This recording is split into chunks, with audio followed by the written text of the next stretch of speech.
In KwaZulu-Natal have launched a massive manhunt for attackers responsible for killing 4 men last night at the KwaMashu hostel north of Durban. The victims were found with multiple gunshot wounds. The killings occurred despite a heavy 24-hour police guard at the hostel.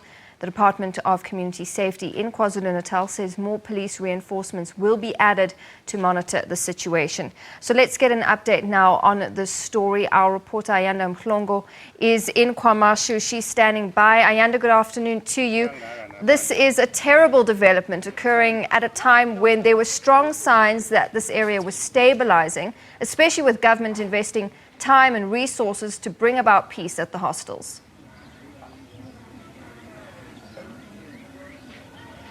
Good afternoon to you, Natasha. Yes, absolutely. Local leaders, residents here saying that they are rather shocked by the incident. It has been fairly quiet at KwaMashu hostel. In fact, it's been months since there was an incident as big as this one.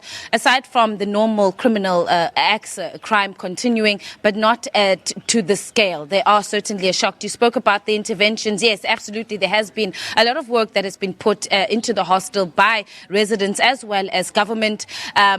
From the security side, you're talking about the 24-hour deployment of police. There has continuously been a strong police presence here on the ground. There are many other cases as well, so detectives as well have been working on the cases, unsolved cases that have been taking place here at the hostel. And then on the social side, of course, the government, municipality as well have been working. There's been what they've termed as the three-side meetings. Those are between the respective political parties here. They've been meeting to deal with some of the political issues that have been arising here at the hostel, but also just looking at the social issues.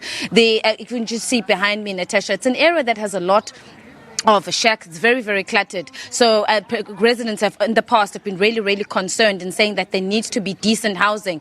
And there is development that has been going on. The municipality is saying that they've put aside millions, in fact, to deal with that, to basically give the area facelift. And they're hoping that with that, that is going to help to reduce the crime. Because one of the things that the police have also once said that becomes a challenge for them is the terrain, that it becomes very difficult for them to move around in the hostel if there is a case where they need to hunt down suspects. But also in terms of knowing the number of people that are here, it's not known how many people are living here, so that if it is all structured and they do have some sort of a register and they are able to know that in each of the different blocks who lives there, and if there is an incident, then they're able to quickly get to the owners of that house so that they're able to get information. It would also keep people who are not supposed to be living at the hostel probably come to the area to use it as a hideout, to be able to keep them out. So there has been a lot of work behind the scenes. Continuously, there are meetings all the time. The locals as well get a meeting all the time to try and bring an end to the incidents of violence that have been taking place here. But certainly this incident, one that has concerned them a great deal. All right, Ayanda, you mentioned political connections. Any connection to the elections? It was voter registration this weekend.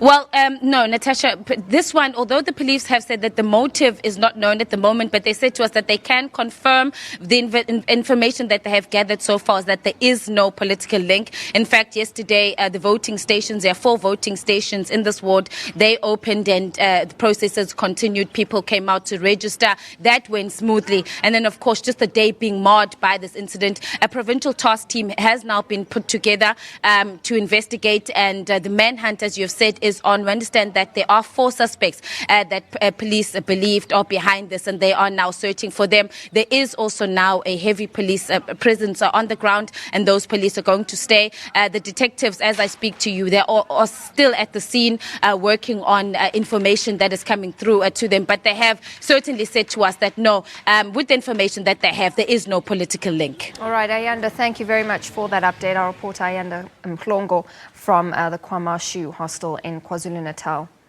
Well, in a major break